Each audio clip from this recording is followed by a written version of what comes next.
The 17th century was the century in which England had two revolutions, and in which there was tremendous political debate. I'm now going to read three very short extracts, three very different views of government.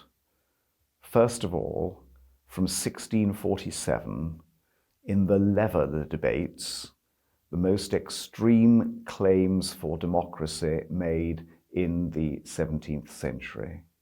Here is Colonel Rainsborough speaking. I think that the poorest he that is in England has a life to live as the greatest he, and therefore truly, sir, I think it's clear that every man that is to live under a government ought first, by his own consent, to put himself under that government. And I do think that the poorest man in England is not bound in a strict sense to that government that he hath not had a voice to put himself under. And then here, the extreme opposite of Rainsborough is King Charles I, just a few minutes before he was executed, making his final speech defending his rights as king. For the people, and truly, I desire their liberty and freedom as much as anybody whomsoever.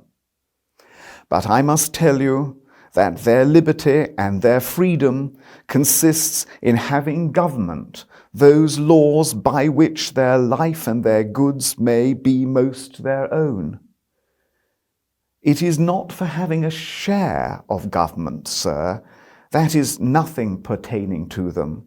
A subject and a sovereign are clean different things. Well, Charles I's view of monarchy died with him, and the leveller's view took until the 20th century to be realized. At the end of the 17th century, the philosopher and political thinker John Locke spoke about the importance of the consent of the governed.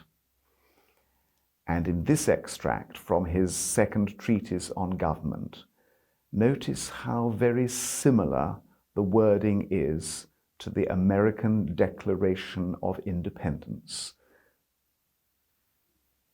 All men, by nature, are equal, in that equal right that every man hath to his natural freedom, without being subjected to the will or authority of any other man. Being all equal and independent, no one ought to harm another in his life, health, liberty, or possessions.